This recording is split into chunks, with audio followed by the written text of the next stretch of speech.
Hola, hola, muy bienvenidos al cuarto episodio de Disidentes. Este es un espacio en donde hombres y mujeres buscamos seguir a Jesús, ser guiados por el Espíritu Santo y vivir una vida de amor y verdad en medio de un mundo relativista lleno de ideologías, filosofías y mentiras distorsionadas que tratan de apartarnos finalmente de la verdad. Así que en este episodio, el día de hoy, vamos a hablar de política y cristianos, o cristianos y política, cristianismo y política, y tengo un invitado muy especial el día de hoy que nos va a acompañar, que es mi hermano Feña.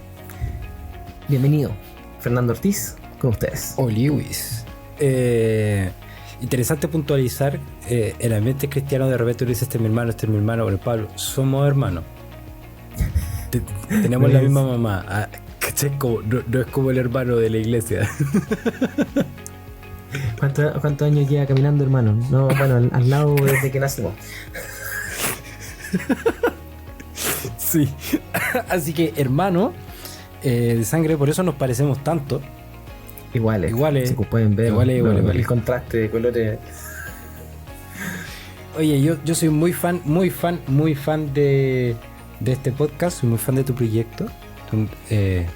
Honrado de estar aquí contigo. Así que gracias por la invitación. Cuando usted quiera, yo siempre estoy aquí y conversemos. Hagamos. Eso, hagamos. Así que, bueno, creo que el tema es muy amplio, efectivamente, pero más que nada también la idea es poder fluir un poco en el programa de hoy. No tengo una pauta muy específica y como sé que no eres tan muy tímido, sino que eres bueno para el bla bla, la idea es más que nada dejar fluir un poco la conversa. Así que me gustaría quizás partir un poco con la pregunta principal, que es esta relación de cristianismo y política, desde el sentido de que muchas veces lo vemos como dos cosas que están separadas, o te dedicas al cristianismo o te dedicas a la política, pero no puedes hacer ambas cosas, ni politizar la iglesia, ni evangelizar la política, y como que marcamos una raya ahí que es como dentro del concepto de muchos cristianos intraspasable. Entonces, ¿cuáles son tus pensamientos al respecto? ¿Son cosas que se mezclan? ¿No se mezclan? ¿Debemos involucrarnos los cristianos en la política, o en verdad es terreno del diablo y no hay que poner un pie ahí dentro?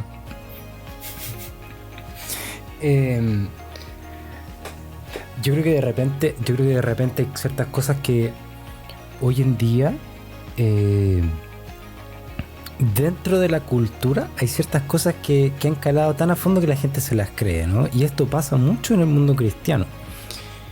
Yo creo que esta cuestión de decir mi verdad es una cosa que ha permeado horriblemente a los evangélicos, sobre todo. Es una cuestión impresionante, porque pareciera ser que a la defensiva es como dentro del poco conocimiento que se tiene en la iglesia en general. Es una cosa de que yo creo, particularmente creo que a la iglesia le hace falta mucho conocimiento, entregar mucho conocimiento, sobre todo desde el punto de vista de quiénes somos los cristianos, de dónde venimos los cristianos y por qué somos cristianos. De repente, como estando dentro de la iglesia, uno se olvida que aquí hay ciertos fundamentos que son súper importantes, y de repente los cristianos muchas veces no saben cómo justificar lo que creen. Entonces recurren mucho a esto de pero esta es mi verdad. Yo creo en Dios, cada uno puede creer lo que quiere, ¿no? Como que es una espada que va para los dos lados, no es una justificación que me sirve. Y de repente nosotros entramos a estas concepciones progre o a estas concepciones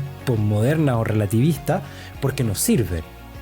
Entonces, sí, porque también no saben, muchas veces la gente adscribe a ella porque no sabe cómo refutarlas también. Y me encanta ahí lo que dice Frank Turek cuando dice es mi verdad o tu verdad, como viejo, eso no existe. Anda al banco y dile a la persona, al cajero de la caja, quiero retirar mis 10 millones de pesos que están acá guardados en el banco. Caballero, usted solamente tiene 10.000 pesos. No, esa es tu verdad. Esa es tu verdad. Mi verdad, yo tengo 10 millones, me los tienes que pasar. Entonces es como absurdo, ¿cachai? Es obvio. Sí. Entonces, pero efectivamente la gente, y siento yo, pasa en el mundo en general, pero también creo yo mucho dentro de la iglesia, de que no nos enseñan a pensar, a hacer un trabajo de pensamiento crítico, de racionalizar, de buscar fundamentos finalmente a lo que creemos. ¿Por qué creemos lo que creemos? Incluso la Biblia, el cristianismo, los evangelios. Lucas parte el evangelio diciendo, querido Teófilo, te hago una narración de los eventos que yo mismo investigué. O sea, hubo un proceso de ir, buscar fuentes, saber qué pasó, habló con este, habló con el otro, y en base a todo lo que él investigó y logró sacar como evidencia, finalmente escribe su evangelio. Entonces, hemos perdido eso, que es parte fundamental, creo yo, del cristianismo. Pedro lo decía, primera de Pedro 3:15, cuando dice, si alguien te pregunta por la fe que tienes, debes estar siempre preparado para dar una respuesta. Una respuesta, sí, y esto es heavy. Yo esto me acuerdo en algún momento haberlo traído a conversación con mi papá, de haberle dicho, esto es importante que la iglesia lo sepa. O sea, tú puedes pensar que es tonto, pero si yo le pregunto a un cristiano, si yo voy a cualquier iglesia ahora y pregunto quién escribió Marcos, o cuál es el testimonio que Marcos está narrando, probablemente no sepa. Y eso es importante, es súper importante. ¿Quién es Lucas? ¿Por qué Lucas parte diciendo eso? Y aquí voy con esto. Esto llega a que la cultura judeocristiana, ¿vale?, la moral judeocristiana, la sociedad judeocristiana en la que nosotros vivimos, y Jordan Peterson lo dijo, ¿no? Esta sociedad tiene una base con la cual interpreta la verdad, genera cultura. La base de esta sociedad es la Biblia. La Biblia es la precondición para que exista la verdad. ¿Por qué? Porque nosotros asumimos que Dios es verdad, y desde ahí nosotros construimos la cosmovisión completa que nos rodea. Y ahora, al parecer, los cristianos piensan que la religión es algo secundario. Y esto pasa mucho en el mundo relativista que nosotros vivimos hoy en día, ¿no? Y yo voy a un punto con esto, que va a llegar a la pregunta que me hiciste, que tiene que ver con... punto, ya. Voy a llegar a un punto, sí. Todavía no me voy por la rama. Pero el punto es el siguiente. Porque yo hablaba con alguien hace muy poco, y él me decía, yo creo que la política yo creo que ninguna ley puede estar basada en las concepciones religiosas de las personas. Y mi primera pregunta fue, ¿por qué? Efectivamente, ¿por qué? Porque esta afirmación es una afirmación que se dice mucho hoy en día, y al parecer hay que aceptarla de base, y esa es una mala presuposición. De hecho, mi contrarrespuesta fue: cualquier materia política, cualquier política pública que tú quieras establecer, viene de una cosmovisión tuya. Y al fin y al cabo, al final del día, que otra discusión que tuve, tu cosmovisión es tu religión. Y tú no puedes escapar de eso. Es tu metafísica, finalmente. Claro, exactamente. O sea, lo único que estás diciendo con eso, claramente, es: el cristianismo aquí no puede entrar. Eso es lo que estás diciendo. Porque Machitul se hace en la convención. La espiritualidad. Porque cuando alguien... Porque esto es muy loco, pero esto yo lo escucho 1000 veces. No, es que yo soy medio budista, es que a mí me encanta la bola budista. Y la gente dice: quiero escuchar eso. Me gusta, sí, yo creo en la ley de atracción, no sé qué, yo soy súper espiritual. Ya, hablemos de Dios. No, es que con la religión no.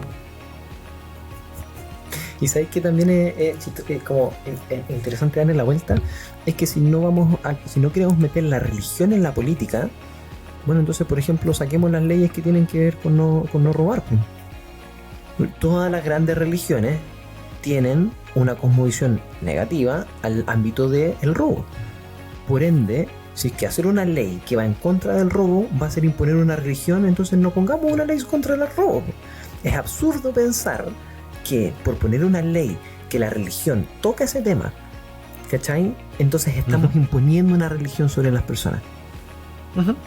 Por supuesto, yo estoy de acuerdo. Y también, a ver, nosotros todos sabemos que el concepto de separación de la iglesia del Estado no es para proteger al Estado de la iglesia, sino que es para proteger a la iglesia del Estado. Eso es lo primero. Lo segundo es que tú no puedes pretender, porque la mentira laica o del laicismo es que existe algo neutral. No existe ese algo neutral. Y eso es lo que te lleva al relativismo. Yo ayer hablaba, dale. Hago una pequeña inferencia simplemente. Es bien heavy eso que comentáis de la mentira a la ley laica, como si fuera un centrismo.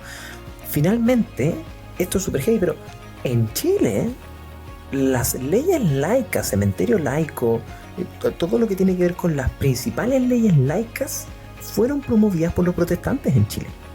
O sea, si no fuera por los religiosos, no habrían leyes, no hubiesen comenzado las leyes laicas en Chile, a partir, ¿cachai? Y en segundo lugar, no se trata, como tú dices, de buscar como un centrismo o algo por el estilo, sino es buscar la libertad, en el sentido de, si usted quiere creer esto, créalo, si usted quiere creer lo otro, créalo, ¿cachai? Realmente es libertad religiosa, no libertad de religión. No es que el gobierno, que el Estado esté libre de la religión, sino que libertad para que la gente crea lo que quiera creer, efectivamente, por ejemplo, sin pasar a llevar, ¿cachai? Ciertos estándares morales correctos, ¿cachai? No matar, etcétera.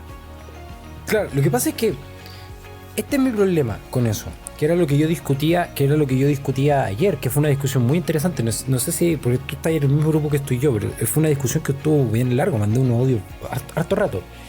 Pero esta discusión partió porque esta persona me dijo, tú no puedes imponerme tu moral. Y yo le dije, más allá de eso, tengo un problema con tu afirmación. Mi problema con tu afirmación es el siguiente. Si la moral es objetiva y es parte de la realidad, yo no puedo imponértela. Simplemente es. Porque es verdad. ¿Me cachai? Entonces sí. es una pelea más difícil, porque tú primero tenías que demostrarme que el cristianismo es falso antes de decirme que yo no puedo ocuparlo como base. Para empezar. Entonces es una cuestión súper loca que yo le decía que digamos que tú estás arriba de un edificio, ¿vale?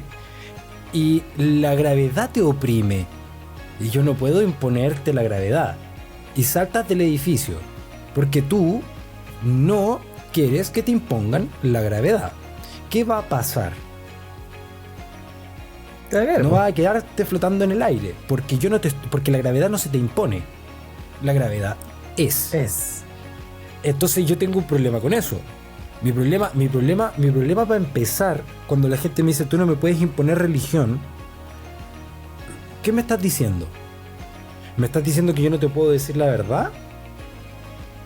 ¿Estás diciendo que no existe un plano objetivo en el que nosotros podemos decir? Porque si tú me dices a mí, si nosotros nos juntamos todos, y esto es lo que yo le decía a esta persona, y me decía, bueno, pero yo puedo hacer mi cosmovisión moral fuera de Dios. Y yo le decía, perfecto, ¿dónde? Puedes hacerlo, no significa que sea correcto. Claro, pero mi pregunta es, ¿pero en qué te estás basando?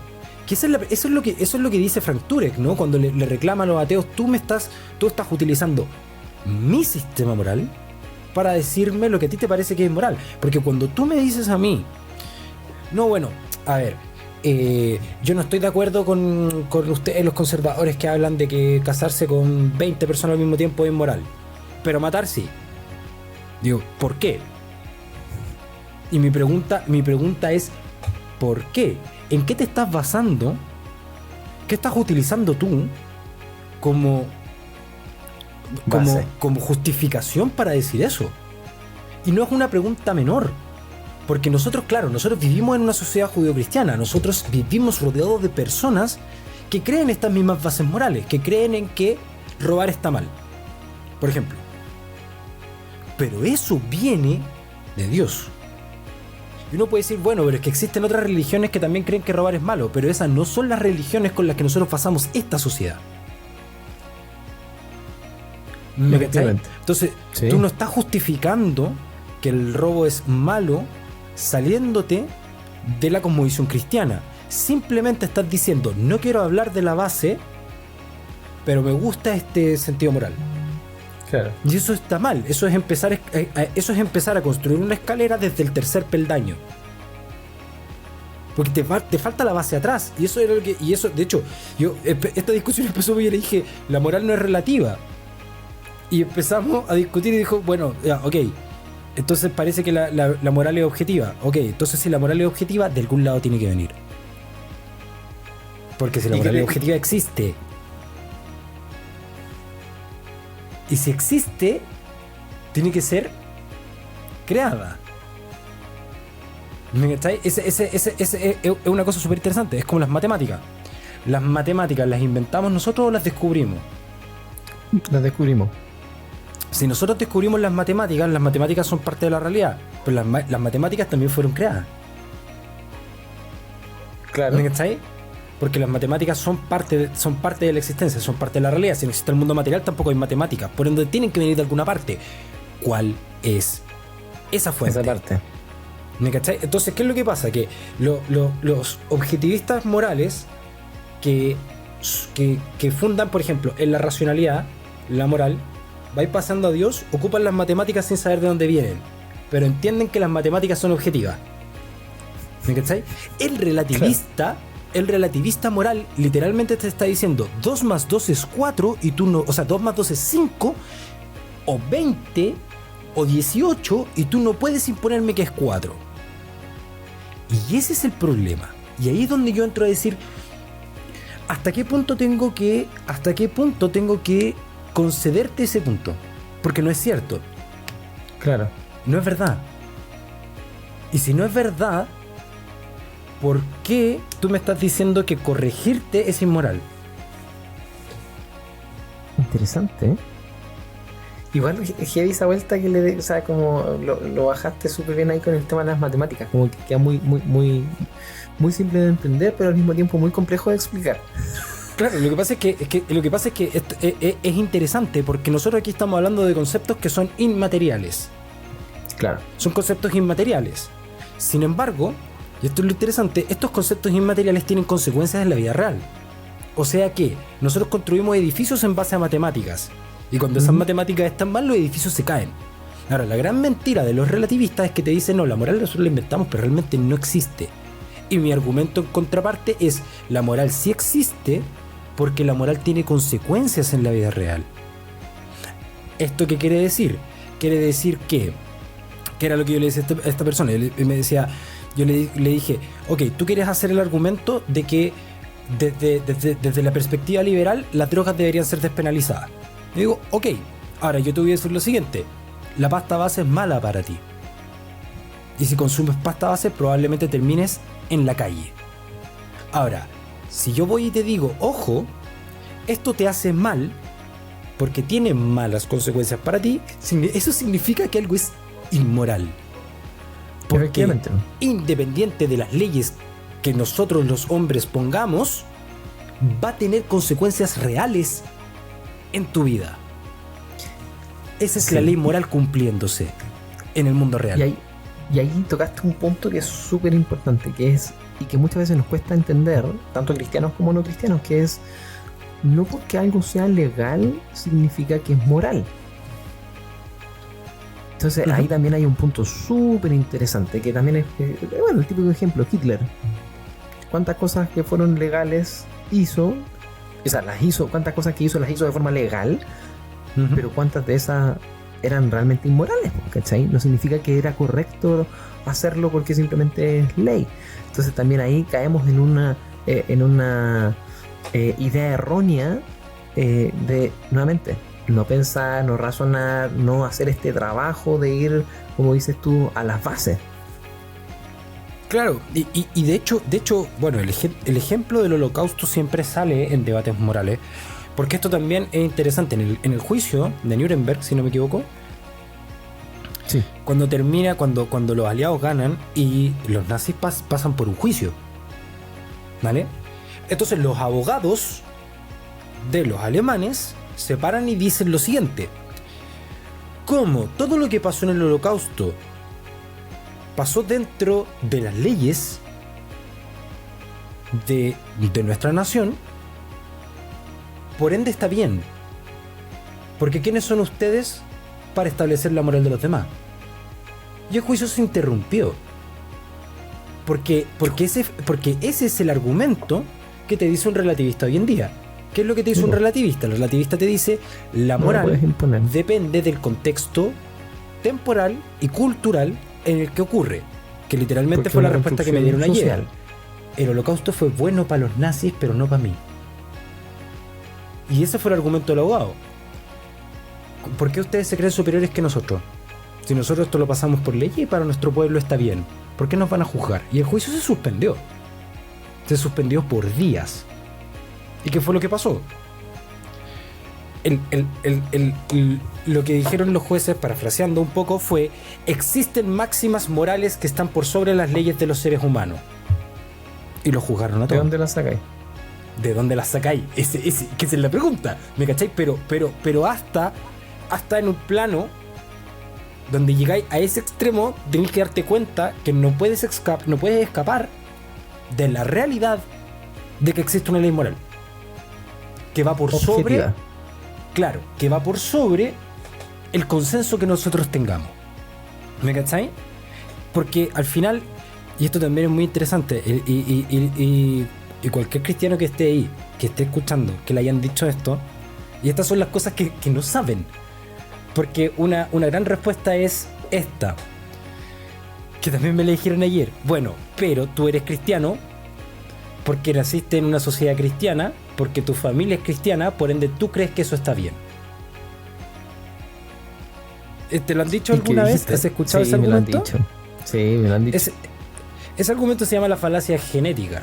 La falacia genética es interesante y literalmente mi respuesta ayer fue esta.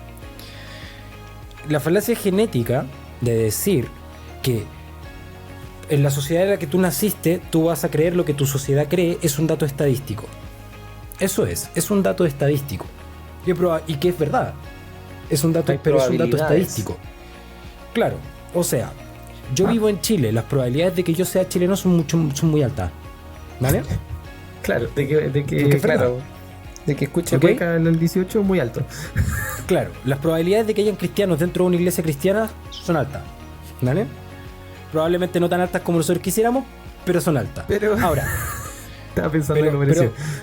Pero aquí hay dos cosas. La primera cosa que yo le pregunté es, bueno, si la falacia genética es una ley, entonces ¿por qué tú no eres cristiano si tú también naciste en la misma sociedad que yo? Toma, está buena esa. Y la segunda es la siguiente: decirme por qué probablemente yo creo algo no me responde si es verdad o no lo que yo creo. Y por otro lado, la respuesta es la siguiente: si yo hubiera nacido hace 1500 años en Europa, yo habría creído que la Tierra es plana. Pero la Tierra no es plana. No, pues. ¿Eso qué te quiere decir? Te quiere decir que la verdad sigue existiendo. ¿Ah? Que la verdad sigue siendo una constante, a pesar de que yo la crea o no la crea. Exactamente. Entonces, ¿qué es lo que te está diciendo esto? Te está diciendo que el hecho de que mucha gente crea o no crea, o que en una sociedad alguien crea o no crea algo, no te dice nada acerca de la veracidad de esa creencia. Y eso es también una falacia. Y por otro lado también asume que tú crees algo porque te lo impusieron versus...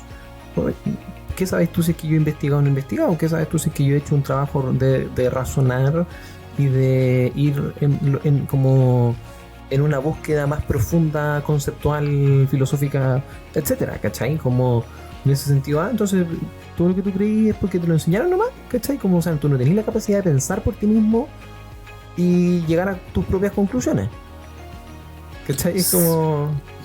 Estoy de acuerdo, pero lo que pasa es que es una falacia porque no está atacando el argumento. ¿Me cachai? En el sentido de que yo te puedo mostrar dos personas. ¿Vale? Yo te puedo mostrar una persona que haya nacido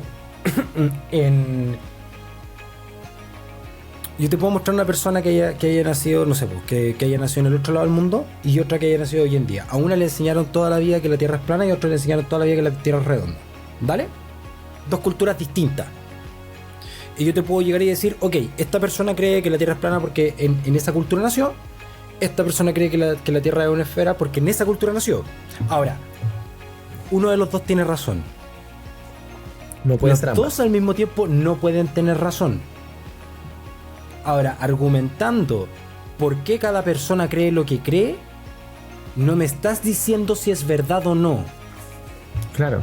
¿Me entiendes? Si yo te digo, tú eres crees. cristiano porque tus papás son cristianos, no te respondes si Dios existe.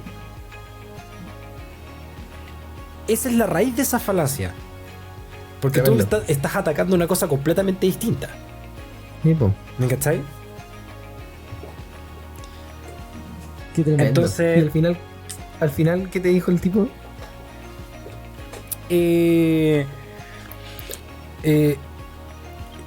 Como que me dijo, al final nosotros quedó como en plan, te entiendo y quiero seguir conversando de esto porque esto es interesante. Esta no es la primera vez que yo he tenido una conversación con una persona que de alguna manera haya prendido el fuego y ha dicho, tenés razón, la moral es objetiva. Y porque de verdad lo es. Lo que pasa es que la gente no lo piensa. Y esto es importante para nosotros los cristianos. Esto es lo que yo llevo diciendo hace todo el rato. Vivir en una sociedad cristiana, después de 2000 años de desarrollo, porque también esto es interesante, el cristianismo tiene 2000 años. Nosotros estamos llegando en esta colita. En esta colita, dijéramos, después de 2000 años de desarrollo teológico, de desarrollo De cultural, reforma. histórico, de reforma, De todo. científico, etcétera. O sea, aquí han pasado 2000 años. Ninguna de las ideas que nosotros tengamos son nuevas. Ninguna. Y ninguna refutación es nueva tampoco. O sea, esta cuestión de si Dios es todopoderoso, puede levantar una piedra que él mismo no pueda levantar. Pero hace 1000 años resolvieron esa paradoja. Hace 1000 años. Que lo sigamos repitiendo hoy en día porque uno no estudia nomás. Así de sencillo.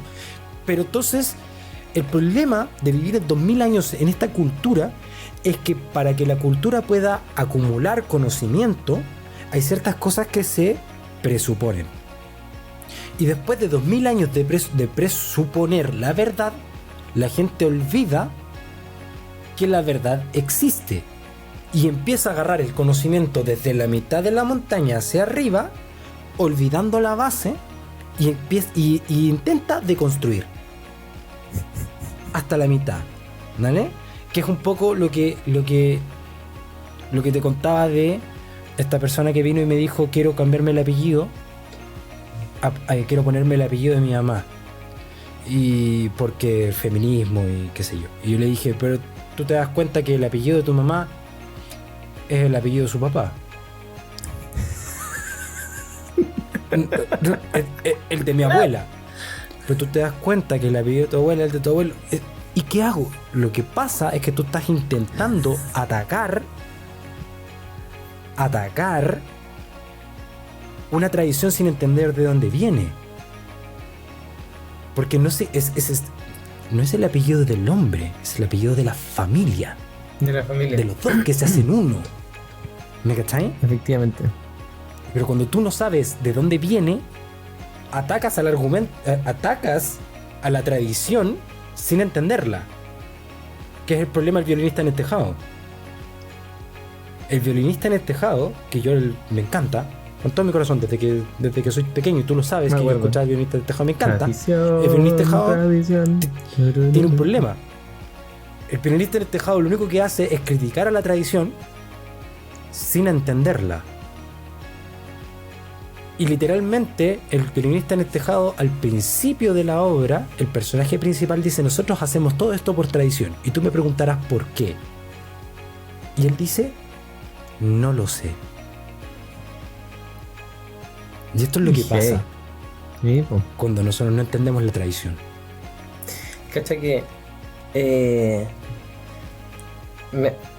algo que me llamó mucho la atención cuando estuvimos en Alemania con Fran, fuimos a Múnich, donde nace el nazismo, valga la redundancia, nace el nazismo con Hitler, y nos comentaban ahí de que es ley de que todos los colegios, todos los años, tienen que llevar a sus alumnos a los campos de concentración para que ellos puedan ver y recordar lo que ocurrió, porque la única forma de evitar que se vuelva a repetir es recordando,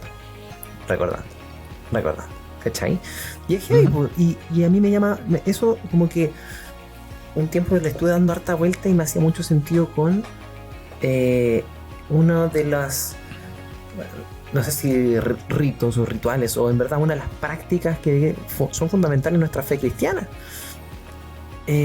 pero que no le tomamos así el peso, ¿cachai? Que es la Santa Cena. Que la Santa Cena finalmente tiene el motivo de hacernos recordar.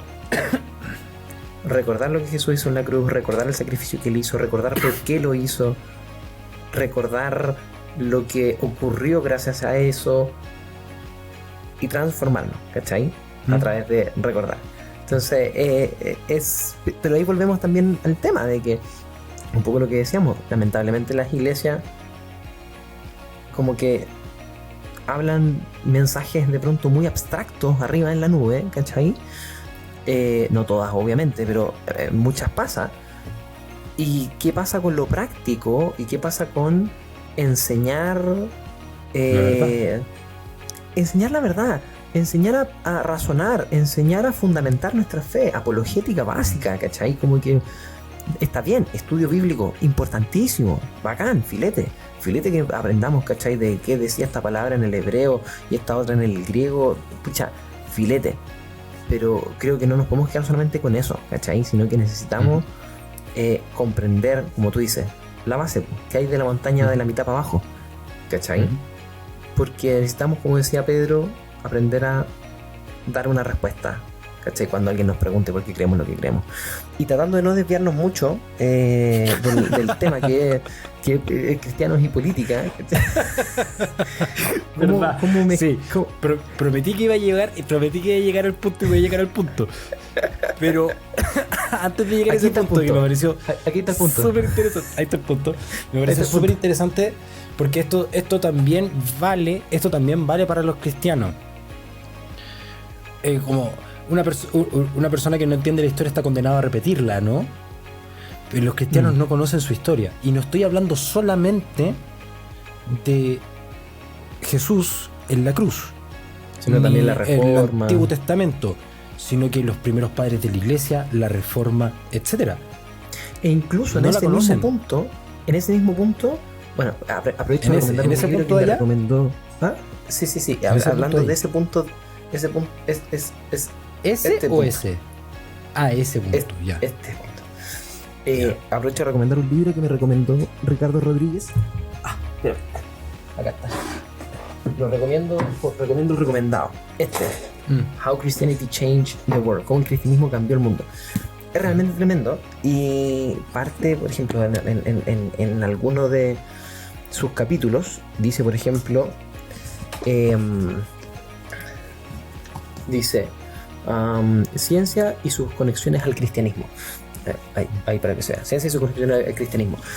Y ahí te habla de cómo muchos descubrimientos científicos, muchos padres de la ciencia, fueron personas que no solamente escribieron libros científicos, sino que también escribieron incluso libros teológicos y tienen una fuerte convicción de fe, ¿cachai? En descubrir la ciencia, porque sentían que conociendo en mayor profundidad la naturaleza, ¿cachai? O conociendo la física y otras áreas, lograban conocer más y mejor a Dios y finalmente su creación, ¿cachai? Entonces para ellos era una forma de conectarse mejor con Dios. Y por lo menos yo recuerdo cuando éramos chicos en el colegio nunca nos enseñaron, ¿cachai? Que ellos eran personas de fe, sino que esto es ciencia, ¿cachai? Claro, sí. Bueno, a mí sí. Bueno, en el homeschool sí, claro. O sea, Michael Faraday en la leca en la que yo estudié, yo sí, claro, Michael Faraday y toda su historia con y ¿cómo que se llama? Galileo Galilei. Y Galilei y todos. En las lecas a mí me lo pasaban. Yo sé perfectamente, como a modo personal, lo ligados que están la cosmovisión cristiana con poder de dilucidar el mundo. Francis Bacon y también, otro. Y agarrando un poco lo mismo. El 30% de los cristianos en Estados Unidos creen que Jesús no existió.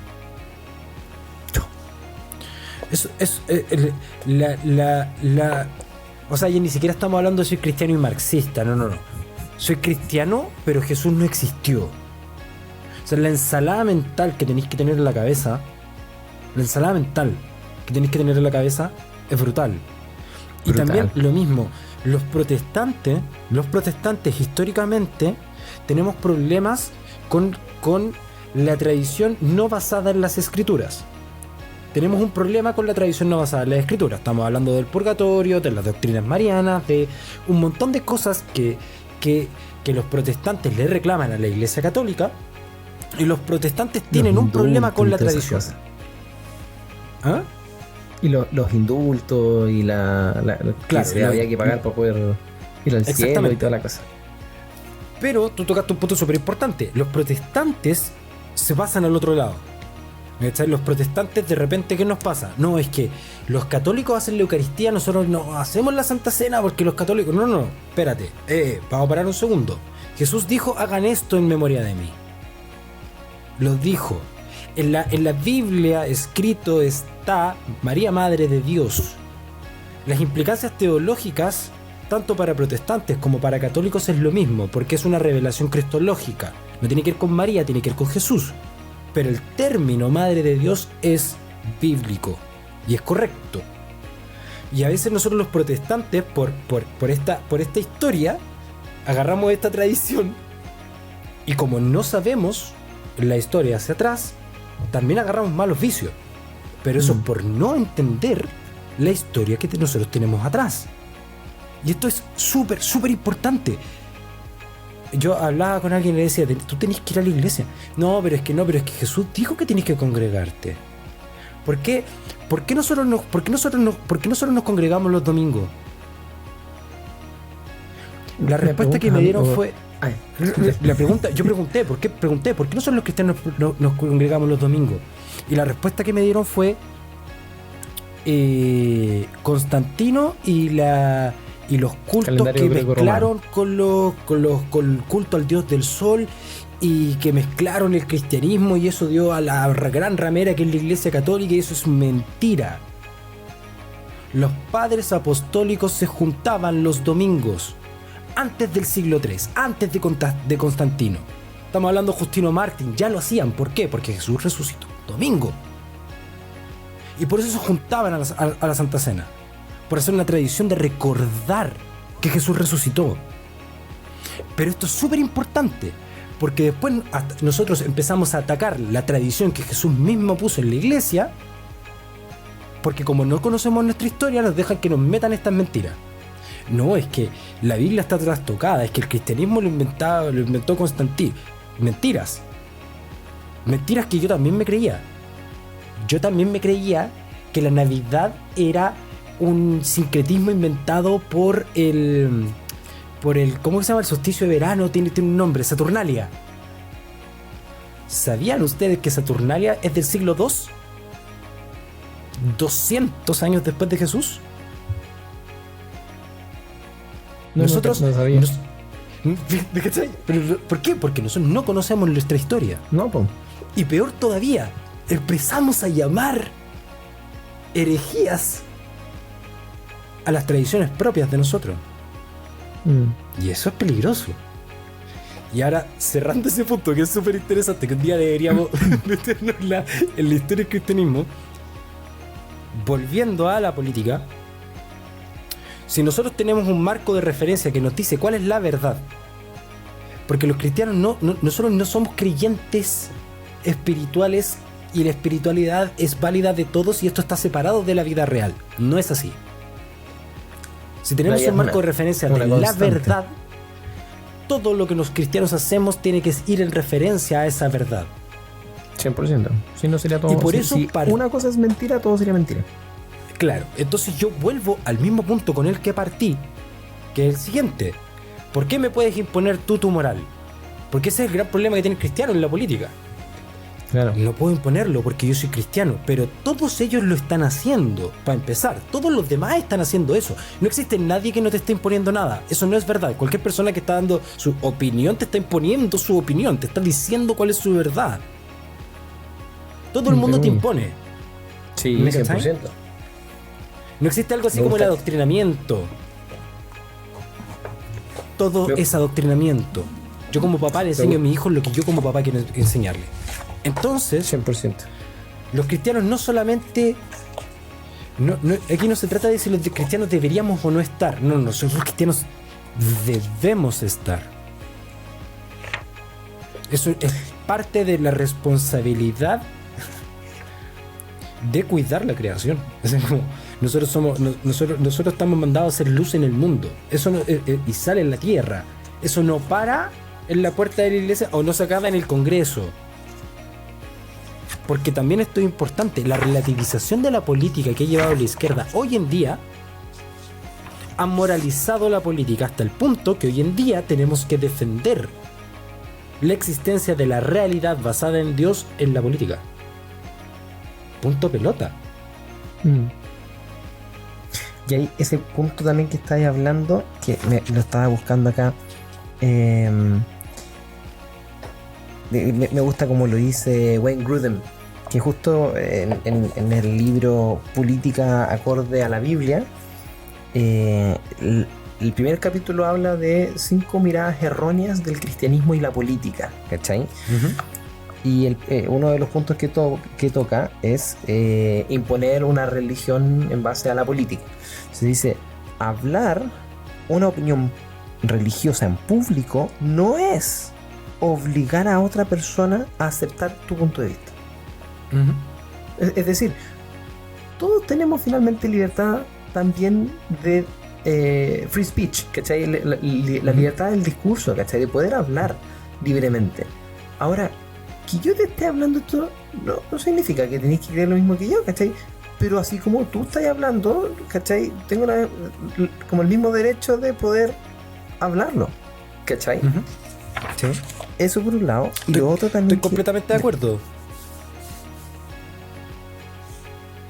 Y cáchate todos los estándares morales absolutos de alguna manera están basados en una convicción religiosa. Sí. En una u otra. Todos los estándares de morales absolutos están basados en una metafísica. Por ende, es una cosmovisión. Porque es necesario. Es necesario. Simplemente por el punto de que si la moralidad existe, es inmaterial. Y si es inmaterial, le pertenece a la metafísica. Es lógico. Punto. O sea. Por eso no hay moral en el comunismo. Claro, porque es material. Materialista. Claro. Y también por eso es muy difícil argumentar la razón como base de la moralidad. Es muy difícil sostener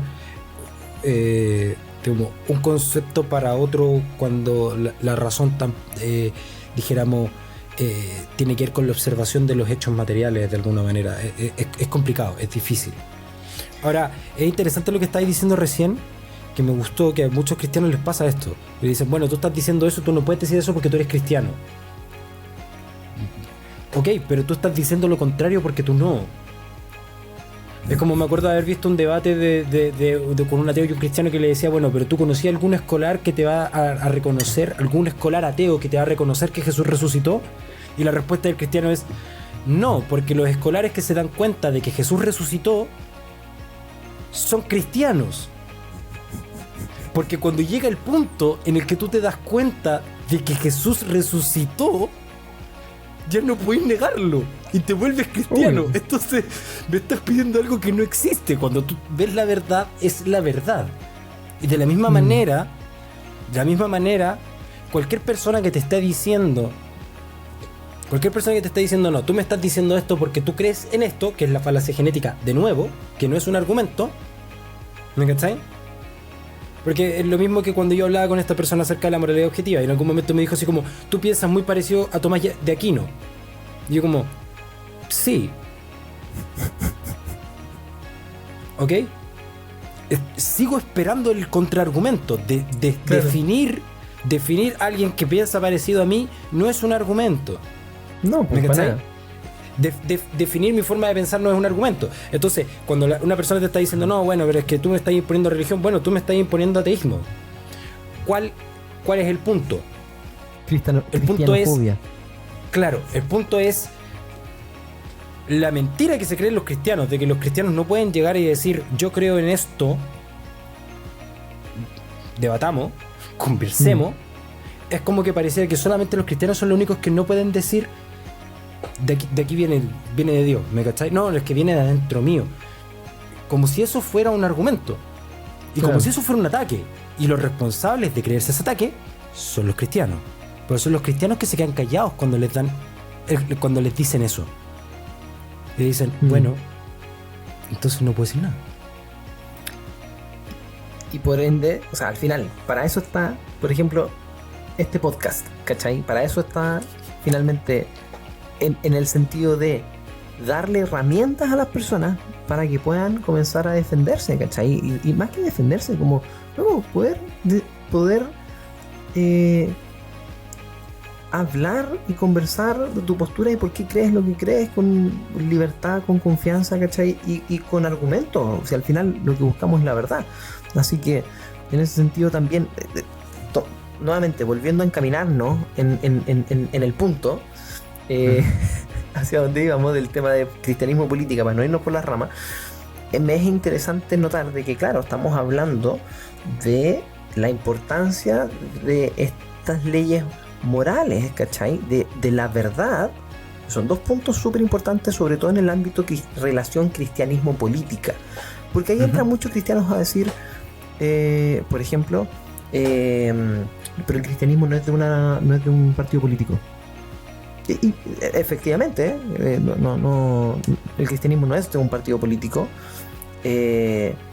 pero no, los partidos políticos se alejan del cristianismo. ¿Cómo?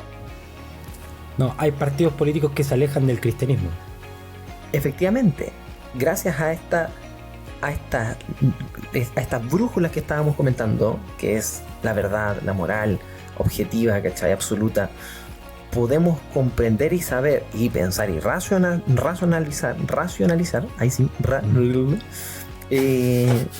qué posturas son más cercanas finalmente a nuestras creencias y convicciones como cristianos, ¿cachai? Y por ende, ¿por qué tipo de cosas no podemos votar siendo cristianos responsables? ¿Cachai? Porque, por ejemplo, si uno de los valores básicos y principales en nuestra fe es el valor de la vida, de que todo ser humano ha sido hecho a imagen y semejanza de Dios, nada más en la creación ha sido hecho a su imagen y semejanza. Eso significa que creemos en que hay una santidad, hay algo intrínsecamente de valor con un estándar mayor al resto de las cosas, ¿cachai? Por ende, el aborto es asesinar la imagen de Dios en la tierra. Por ende, no podemos estar a favor de eso. Entonces,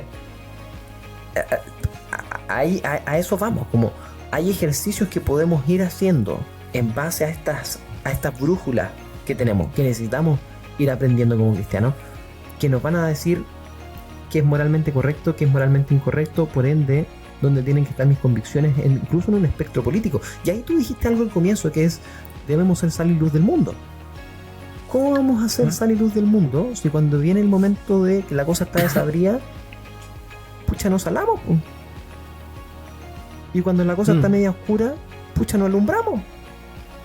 Si al final, como que claro, queremos ser sal y luz del mundo, pero en los momentos de conflicto o que son como más polémicos, queremos quedarnos calladitos, pues. Y es en esos momentos que necesitamos tener convicciones claras y saber cuál es la luz que alumbramos, cuál es la sal que estamos entregando. Sí, y también hay que ser sinceros. O sea, aquí también hay una parte que es muy humana. Meterte en la política implica que tienes que defender tu punto de vista. Y muchos cristianos no están preparados. Simplemente no pueden. O sea, entrar al plano político quiere decir que tú tienes que pensar en la posición en la que estás y por qué estás en la posición en la que estás y ser capaz de argumentar y defender esa posición, que va más allá, va un poco más allá de Dios me ama. ¿Me cachai? Y eso te pone una palestra dura. Eso es lo primero. Y por eso también es importante que de repente uno piensa que uno piensa, yo de repente pienso en Pablo, no este Pablo, sino Pablo, el apóstol Pablo. Y de repente uno piensa en Pablo y le dice, puta que bacán Pablo. Es Pablo la tremendo, raja. Pablo es brígido. Pablo le lleva. Y más encima el weón no Me lo dicen siempre. estuvo los 3 años con Jesús. Además, ¿Me cachai? es verdad ese punto. Y uno dice así como, puta la unción, weón. Puta la unción. Esa weá tiene que ser media mística, media mágica, ¿cachai? Y la verdad es que no es cierto. Porque cuando Pablo se encuentra con Jesús, ¿qué es lo que pasa? ¿Qué le dice Jesús? ¿Por qué me persigues? Después de eso, Jesús le da una orden. Así que se vaya a ver a... Que vaya a ver a... Pero no me digas... Y que va a orar por él para que sane su ceguera. ¿Era con N? ¿A Bernabé? No, a Nicodemo. No es Bernabé. ¿Ah? Nicodemo. No, tampoco, no, pues Nicodemo, ¿No? ese con Jesús. Pablo fue a ver a...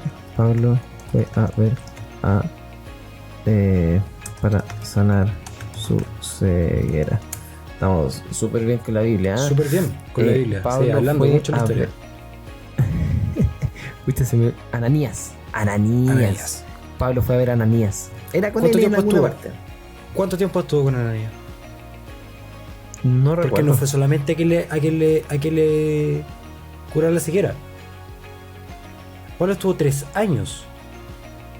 Porque la cuestión fue, anda con él, que él te va a enseñar. Y después Pablo se fue a Jerusalén. ¿Y después cuánto tiempo estuvo Pablo con los apóstoles? Estuvo igual. Pablo estuvo. Tengo que verlo, no, pero fueron 12 años, si no me equivoco. Estuvo un montón de tiempo primero aprendiendo. Después se juntó con Pedro y se pusieron a pelear y todo lo que queráis. Pero no es que mágicamente Dios haya dicho ¡pum! No. El compadre primero estuvo estudiando y aprendiendo. Y sin contar, además, toda la preparación previa, ¿cachai? Que él estudió con un rabino bien conocido también, ¿cachai? Que él se sabía las leyes, tanto judías como romanas. O sea, el tipo tenía un bagaje previo, ¿cachai? Para después desaprender aquello que iba contra, finalmente, el evangelio y aprender el evangelio, ¿cachai? Y ahí también, cuando él habla en Corintios de que él, cuando le fue entregado el credo, las palabras que él usa en el hebreo o en el griego tienen que ver con que hubo una discusión y hubo una comparación de qué viste tú, qué vi yo, qué pasó aquí, qué pasó allá, y qué fue esto y qué fue lo otro, y hubo una investigación.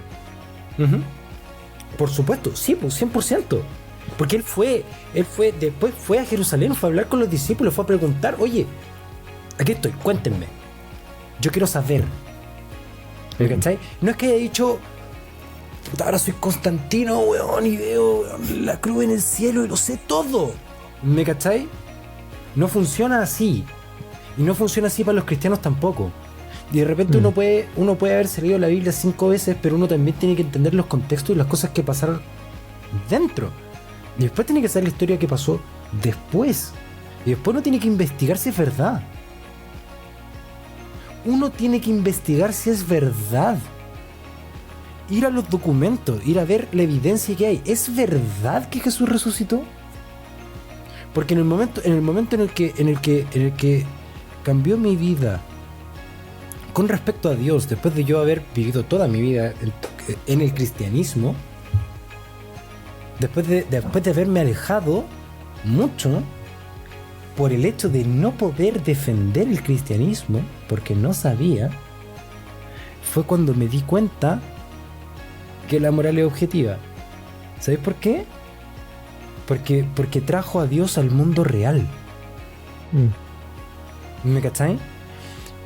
Dios dejó de ser esta cosa nebulosa de la que todo el mundo habla y lo trajo aquí al frente mío en la realidad. Y dije, esto es real y Dios afecta a todo. Y está aquí. Y es verdad. Y eso fue lo que Ese es el encuentro de Pablo con Jesús. ¿Me cachai? Está aquí, ¡pum! Es parte de la realidad. No estoy persiguiendo un fantasma. ¿Me cachai? Y de repente a los cristianos nos falta eso, porque cuando tú te das cuenta también de que es verdad y lo vives, empiezas a darte cuenta que esto es lo que yo le dije a esta persona ayer. Yo le dije, la verdad no se impone, la verdad se protege.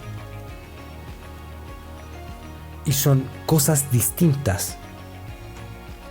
Y de nuevo, como cristianos sabemos que el fundamento primero para que exista la verdad es Dios. Y en el plano político tenemos que entonces aceptar que lo más importante para que exista cualquier tipo de discurso aquí no se puede traer a la mesa a discutir. Y ahí nos quedamos. No podéis partir por la escalera en el tercer peldaño. Yo puedo ponerme a discutir con alguien acerca del aborto sin mencionar a Dios. Puedo hacerlo a partir de la ciencia y de la razón. Puedo. Que finalmente igual se fundamenta en Dios. Pero yo sé perfectamente dónde está el fundamento de lo que yo estoy hablando. ¿Me cachai? Que era literalmente la discusión que yo tuve ayer. Que a la mitad de la discusión de repente me dicen, no, pero es que tú y tu Dios, y que la cuestión es como... Tranquilo. Lo único que estoy haciendo es demostrarte que la moral es objetiva. Después hablaremos cuál es la fuente de la moral. Y esto también es importante, porque de repente los cristianos con cosas tan pequeñas nosotros nos caemos. Eliseo cuando baja con Dios, salen unos niños y se burlan de él, ¿no? Y Dios manda un oso y el oso mata a los niños. Eliseo, ¿cuánto quería apostar? Eliseo, búscalo. Ahora, yo me he encontrado con una objeción de ateos diciendo, ¿cómo es posible que tu Dios mate niños? Y uno como cristiano tiene que saber cómo responder a esta pregunta.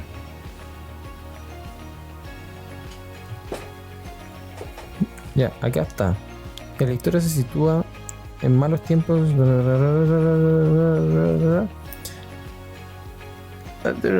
Referencia. Espérame. Estoy buscando, no me dice el nombre. En la Biblia, Segunda de Reyes 2, 23, 24. Es... Tengo el tiro. Estoy buscándolo. Voy a ganar mi apuesta. ¿Qué apostamos? Vamos a apostar unos tocomple. Después Eliseo se fue. No. Me ves unos tocomple. ¿Y sabéis por qué se queda Eliseo? Porque se burlan de él porque es pelado. Y ahí dice que son unos niños. Sí. Interesantemente en el original está hablando de hombres jóvenes y probablemente eran sacerdotes paganos que se están burlando de él. No niños. Fundamento. ¿Me cachai? Pero de repente uno le dicen una y es como O por ejemplo también me acuerdo que a mí una vez alguien me decía, no, porque la Biblia se contradice, porque Dios dice no matarás, y después supuestamente Dios manda al pueblo de Israel a matar a los cananeos. Y yo me quedé ahí propo. ¿Qué te digo? Claro, al final hay que, y acá un ejercicio como para aquellos que están escuchando, yo no dejé que eso me desinflara, sino que dije, tengo algo que investigar, ¿cachai? Tengo algo que averiguar, y me puse a averiguar, y bueno, dentro de muchas cosas que leí, hay dos cosas que me hicieron mucho sentido como para poder dar una respuesta efectivamente en este momento a esas preguntas. Que una es, muchas veces Dios usó a Israel para traer juicio a otras naciones, así como usó a otras naciones para traer juicio también a Israel, porque Dios es el que hace justicia. Entonces, para partir, así como Dios mandó al pueblo de Israel a finiquitar a usó también a otros pueblos para traer justicia, ¿cachai? Y condenación también a Israel. Entonces, eso por un lado. Y en segundo lugar, con respecto a los cananeos, que Dios manda a matar a los hijos, a los niños, a las esposas, a todos, hasta los animales, es porque Sí. era el pueblo más sangriento, más satánico de ese tiempo. Ellos sacrificaban a sus hijos, a sus bebés, en una estatua ardiente a Moloch. Ujú. Estos tipos, o sea, orgías y todas esas cuestiones, o sea, era pan de cada día, ¿cachai? Las mutilaciones y todo, era una nación sin moral, 100% inmoral. Y además, bueno, ahí yéndonos a otros puntos más, mucho se habla de que también estaban contaminados con la sangre de los Nephilims, que eran los seres que nacen finalmente de los hijos de Dios, los vigilantes, ángeles que descendieron a la tierra en Enoch, bueno, en Génesis 6, ahí se habla, y se acostaron con las mujeres, ¿cachai? Y ahí se crean los, que lo dice la Biblia, lo dice Génesis, que eran los héroes de la antigüedad, que eran estos seres, estos gigantes finalmente, que desde ahí también se desprendía mucho tema espiritual muy fuerte. Entonces es por ese motivo, ¿cachai?, que Dios manda al pueblo de Israel a aniquilar finalmente a los cananeos, que no lo hicieron, y las consecuencias de que no lo hicieron se ven hasta hoy.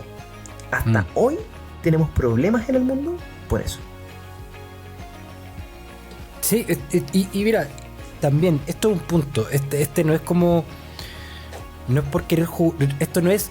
Vamos a jugar a la trilla de cosas que probablemente tú no sabías. O vamos a jugar a mira lo inteligentes que son. O mira lo mucho que saben. No. Esto tiene un punto. El punto es. Los cristianos le tienen miedo a no saber. También. Y porque a veces es más difícil. A veces es mejor mandar a callar. O decir, misteriosos son los planes de Dios. Que decir simplemente no lo sé y tratar de buscar una respuesta. El problema del mal, no lógico, pero sí emocional, es difícil. Y hay muchas cosas que nosotros no sabemos. Sin embargo, estos son los puntos de partida donde uno dice, ok, quiero investigar, quiero saber. Porque hay que ser humilde para decir, no sé, pero voy a averiguar. Claro, un poco lo que hablábamos el otro día, ¿no? Que el pasaje de el final de Marcos, del Evangelio de Marcos, está alargado. Esto se sabe, que probablemente el Evangelio de Marcos está alargado al final, ¿vale? Y esto los escolares cristianos lo saben. Nosotros no, ¿me cachai? En general no, y en general sigue estando en la Biblia.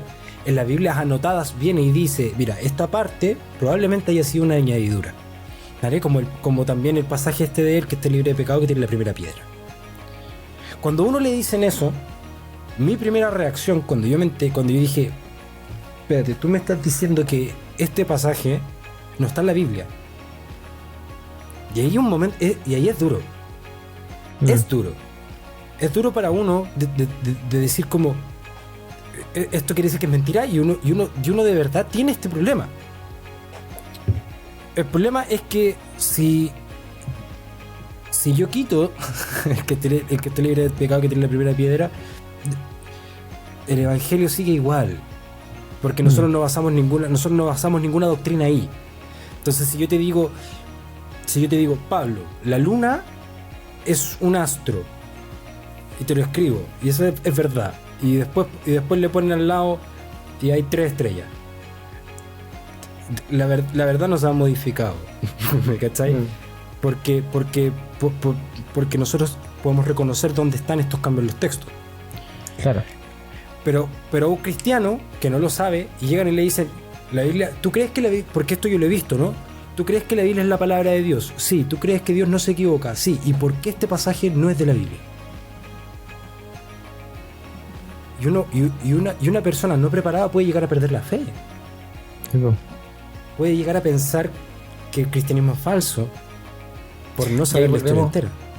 Ahí volvemos al punto que lo toqué creo que en el primer o segundo capítulo, que es el hecho de que la forma en que un banquero logra reconocer billetes falsos de verdaderos no es por cuánto estudio ha hecho de los falsos, sino por cuánto conoce en profundidad el verdadero. El verdadero. Porque falsos pueden haber muchos y todos los años se pueden hacer distintas variedades. Es imposible poder saber cómo conocerlos todos en profundidad para diferenciarlos. Lo que hay que hacer es conocer 100% de forma fidedigna finalmente el verdadero. Y en base a eso vamos a poder reconocer aquello que es falso de lo que no. Oye, hermano, ya, para ir concluyendo, porque ya llevamos 1 hora y más o menos esto dura también el programa para no alargarnos tanto.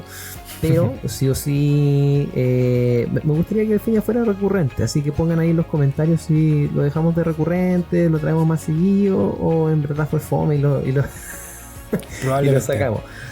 No, monotemático sí. yo también. Pero me gustaría poder ir haciendo quizás más una conclusión sobre y responder esta pregunta. ¿Deben los cristianos involucrarse en política? Sí, no, y por qué es importante. Sí. Los cristianos deben involucrarse en política porque es simplemente parte de la vida, es parte de la vida de un cristiano. Es así de sencillo. Nosotros estamos llamados a ser padres, estamos llamados a ser sacerdotes, estamos llamados a ser luz, estamos llamados a ser parte de la política, una parte de la vida, y tiene que ser una parte que nosotros defendamos desde la Biblia. Es así de sencillo, desde el cristianismo. Punto. Hay una serie muy buena en el Daily Wire de Jordan Peterson que se llama Hombres, Dragones y Serpientes. Sí, and Monsters. Hombres, Dragones y Monstruos. Y una parte que le preguntan ¿cómo ser un hombre? Y Jordan Peterson dice: busca un trabajo, anda a la iglesia, milita en un partido político. Inscríbete en un partido político, sí, verdad, sí, me acuerdo. Y lo dice. Sí. Porque es parte. Y esto también tiene un punto, ¿no? En la casa uno es luz. En la iglesia, o sea, en la casa uno es luz con la familia. En la iglesia uno es luz con la comunidad. Y en la política uno es luz en el país. Y estamos tocando todas las aristas de la sociedad. Punto. Tremendo. Pelota. No podemos dejar esto afuera. O sea, nosotros somos cristianos en todos lados, menos la urna. Y también final... voy a traer y con esto cierro completamente. Un gran hombre que se llama Pablo Ortiz se paró hace muy poco en una iglesia a predicar y dijo una cosa que a mí, que la gente se rió, porque Pablo dijo: voy a hablar de Dios mientras podamos, y la gente se rió, y a mí me dio miedo. Porque nosotros estuvimos hace un mes a punto de perder, y yo me hago cargo de esto. Nosotros estuvimos a punto de perder nuestra libertad religiosa. 100%. Y antes de que alguien diga no es verdad, eso no es cierto. O sea, estaba escrito en el borrador que cualquier religión tenía que estar supeditada a los valores de la Constitución, y los valores de ese borrador son anticristianos. 100%. Porque tú no podías tener una iglesia si estabas en contra del aborto y en contra de la ideología de género. Se acabó. Eso. 100%. Power. Eso da para un segundo episodio sin duda. Hermano, agradecerte tu tiempo. Me pasé muy bien conversando contigo. Y también aprovechar de decirle a la gente que se suscriba al canal. Si les gustó el video, pucha, denle like, compártalo con aquellos que en verdad creen que les puede ser una bendición. Y también siempre abiertos a que puedan darnos temas. O sea, si de pronto, oye, sabes que me gustaría escuchar al Pablo y al Feña hablando de X tema, o me gustaría escuchar qué opinan de esto, o lo que sea, como acá estamos también abiertos a todo ese tipo de cosas. Así que esperamos de verdad que esto sea de bendición para cada uno y los haga pensar. Si al final eso es lo que más queremos, ¿no? Como decía el Feña, más que mi verdad, tu verdad, si la verdad es una, no es mía. ¿Cachai? Tenemos que reflejar la verdad nomás. Y si queremos llegar a la verdad, necesitamos pensar. Así que eso, un abrazo grande, hermano. Nos estamos viendo en un siguiente episodio, sí o sí, y ahí podríamos invitar a mi viejo también, va a estar bueno eso. Así que último mensaje, o vernos en alguna junta familiar también, si queréis. No, me da la tarea. Súper canuto. No, me caí más mal. Oye, De aquí no hablamos nunca más, esto va para la pantalla nomás. Eso, Mi Instagram, pura pantalla. @fena_ortiz. Si me Eso, quieren síganlo. buscar. Y háganle preguntas, les va a responder todo. Eso, un abracito y nos vemos.